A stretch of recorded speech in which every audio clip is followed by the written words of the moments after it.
Veneto 1 con voi. Eventi in agenda.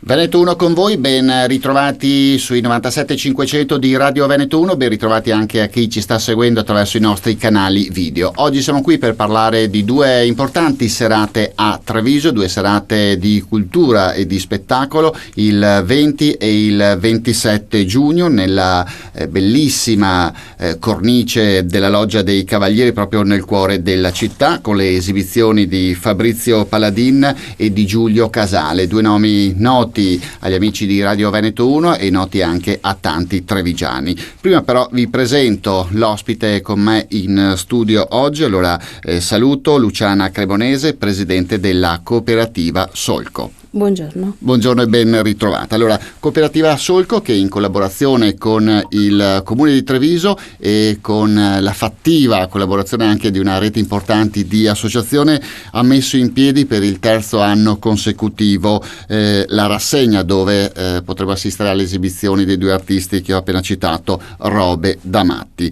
Allora, Luciana, voi giocate molto, no, su questo nome, no? Robe da Matti. Solco è una cooperativa che nasce quasi 30 anni fa, 27 anni fa, nel 1992, e si occupa principalmente di inserimento nel mondo del lavoro di chi ha un disagio psichico, delle persone che, con un termine sbagliato, decenni fa venivano chiamati i matti. In che modo vi occupate di loro? Allora, innanzitutto Solco è una cooperativa sociale di tipo B che è nata nel 1992 per occuparsi dell'inserimento e formazione al lavoro di persone che avevano un disagio mentale.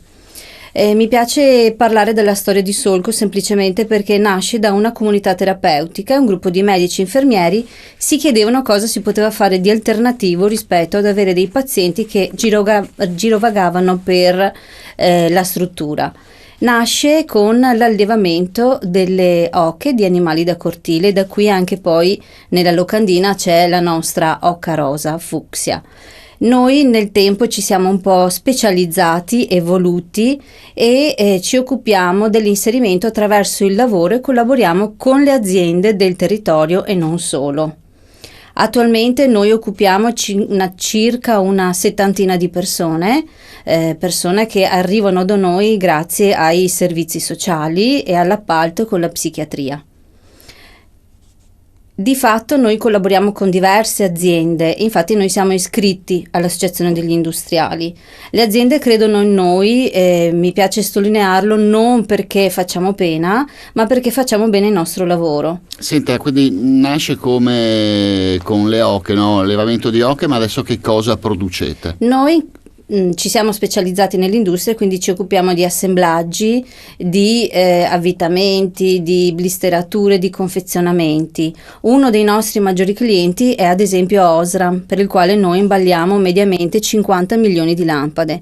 Quindi lei può capire che per fare questo tipo di attività ci siamo specializzati anche grazie alla meccanizzazione, considerando che il 70% del nostro personale è svantaggiato.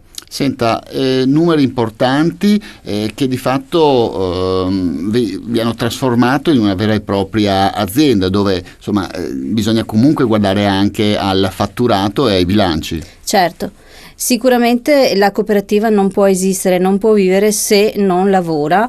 Infatti più dell'80% del nostro fatturato è dato dalle attività industriali, mentre una parte marginale, meno del 20%, è dato grazie all'appalto ULSS, quindi al servizio che noi facciamo di inserimento lavorativo. Come tutte le imprese, naturalmente dobbiamo far quadrare i conti, quindi è importantissimo saper gestire sia il personale con le proprie caratteristiche, sia i costi che noi dobbiamo costantemente sostenere. Negli anni noi siamo arrivati ad avere 3.200 metri quadrati di spazio da dedicare alla produzione e agli uffici. Quanti dipendenti, quanti soci, quante persone lavorano in Solco? Allora, questo è un numero che varia molto, perché siccome noi siamo a disposizione del territorio dei servizi, aderiamo a dei progetti che ci chiedono di ospitare persone. Attualmente siamo esattamente 59 persone, però questo numero, come dicevo, varia molto ed è in parte composto da persone che sono assunte normodotate, in parte da persone che sono assunte svantaggiate e in parte ci sono i tirocini, quindi le borse lavoro dell'ULSS. Senta, lei ha parlato, siete comunque fate parte di Assindustria Veneto Centro, delle associazioni industriali, e siete stati nell'ambito appunto di Unisef e di Assindustria Veneto Centro una delle poche aziende in cui nelle settimane scorse, durante la settimana del lavoro agile, avete fatto un open day, no? Settimana del lavoro agile significa che l'impresa insomma mette a disposizione o fa cambiare in qualche modo al dipendente il modo di lavorare, per cercare di conciliare al meglio i ritmi frenetici del lavoro con i ritmi della famiglia e della vita. Un po' il sogno di tutti i dipendenti, ma come si fa a rendere agile la settimana di lavoro per un dipendente? Allora, la cosa particolare che noi ha stupito è il fatto che noi gestiamo mediamente una ventina di orari diversi. Cosa significa?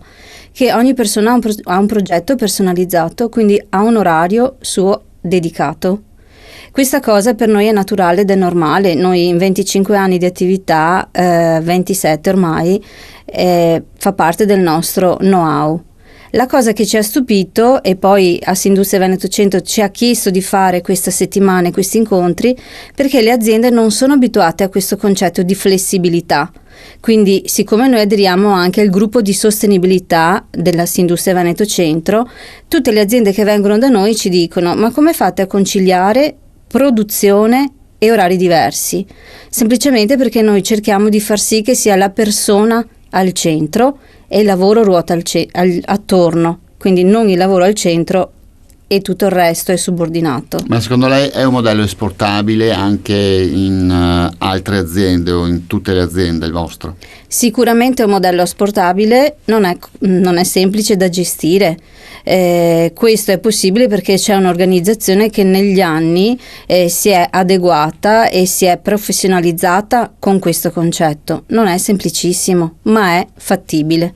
Senta, prima di parlare delle 2 serate della rassegna, mi soffermerei ancora una volta sulla cooperativa Solco. Si è sempre detto negli anni che uno dei mali dell'età moderna era in qualche modo il disagio psichico, il mal di vivere, no? La frenesia, i ritmi, il fatto di dover comunque essere sempre performanti provocava anche un certo disagio anche nelle persone che qualche anno prima erano persone assolutamente affermate e normali. Tutti i fattori insomma che incidono in qualche modo sulla psiche, sulla depressione o l'insoddisfazione delle persone. Ecco, secondo la sua esperienza, negli anni come è cambiata questa situazione nella provincia di Treviso dove lei opera? Allora, io personalmente lavoro in cooperativa da circa 20 anni e ho visto arrivare in cooperativa diverse tipologie di persone. E in questo periodo storico sempre più sono le persone che si approcciano a noi per un problema di depressione. E questa, mi permetto di dire, è proprio la malattia del secolo. Di questo secolo e anche del secolo scorso. Sì, no? Però sempre più. Noi abbiamo dei casi, delle testimonianze di persone che lavorano da noi. Nel caso specifico vorrei citare Mauro. Lui è un padre di famiglia, un lavoratore a tutti gli effetti, aveva un lavoro normale, una vita normale, una famiglia normale. A un certo punto la sua vita si spezza, non riesce più a sostenere i ritmi dell'azienda e l'ansia che gli creava la sua performance ha fatto sì che qualcosa si sia spezzato. Ha fatto un periodo in una comunità, è stato allontanato anche purtroppo dalla famiglia per riprendere se stesso, la sua vita in mano. Grazie ai servizi lui è venuto in cooperativa con 1000 paure, la paura di non farcela, di non essere adeguato al mondo esterno che ti chiede delle competenze, delle capacità di reggere il lavoro, ma di non essere adeguato dove stava arrivando, quindi in un ambiente un po' particolare. Alla fine le capacità lavorative di Mauro, la sua voglia di rivincita ha fatto sì che lui sia riuscito ad avere nuovamente un lavoro e riavere la sua famiglia. È tornato a casa, è tornato dai suoi figli. Quindi questa è una chiara testimonianza di quello che può succedere ad ognuno di noi, indistintamente.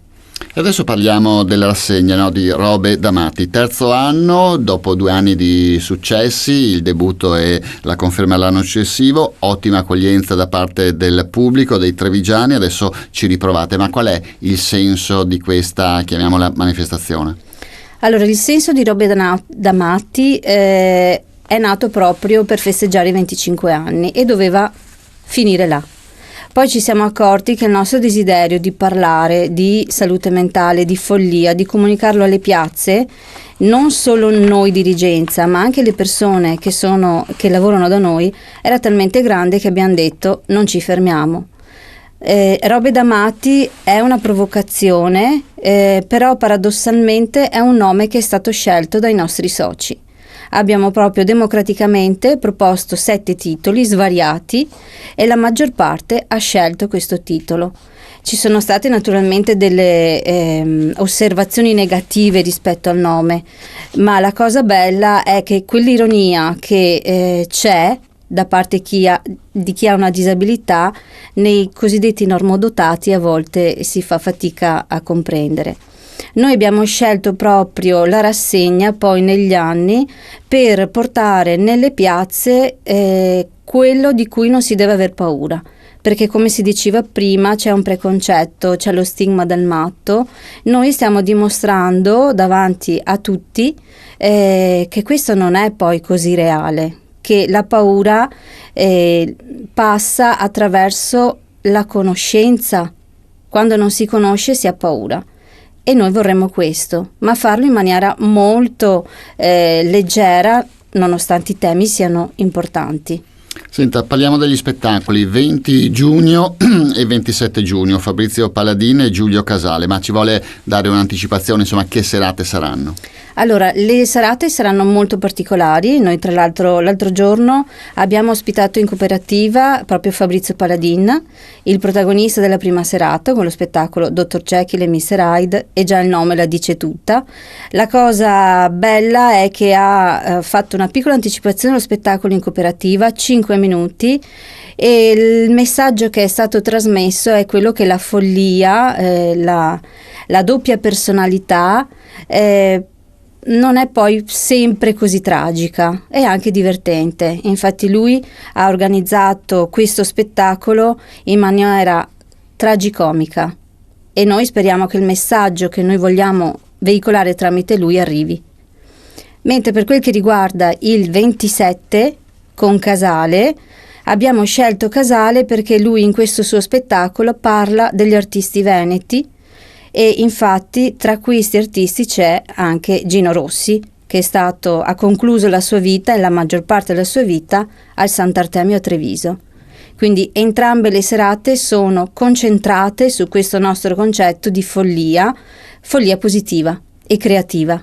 In più ci mettiamo la splendida cornice, il cuore di Treviso, la Loggia dei Cavalieri. Anche in questo senso, insomma, credo ci sia stata la collaborazione con questa amministrazione comunale. Insomma, portate questi doppi spettacoli, un modo leggero per affrontare un tema importante, un tema profondo nel salotto trevigiano. Certo, noi ringraziamo naturalmente l'amministrazione comunale, perché come anche la precedente ha creduto e crede in questa rassegna e nella bellezza di questa rassegna, e non è un caso che ci abbiano concesso la loggia, che è diventato comunque il gioiello di Treviso, e per noi è un onore poter parlare di questi argomenti in una location così bella. Il tempo a nostra disposizione è terminato. Io saluto e ringrazio Luciana Cremonese, presidente della cooperativa Solco. Grazie per essere stato qui con noi. Grazie a voi. Grazie anche a voi per l'ascolto e per la visione. Vi ricordo ancora una volta a Treviso, Loggia dei Cavalieri, gli spettacoli e le serate del 20 e il 27 giugno. Grazie a tutti ancora e restate sintonizzati sui nostri canali. Arrivederci. Veneto 1 con voi. Eventi in agenda.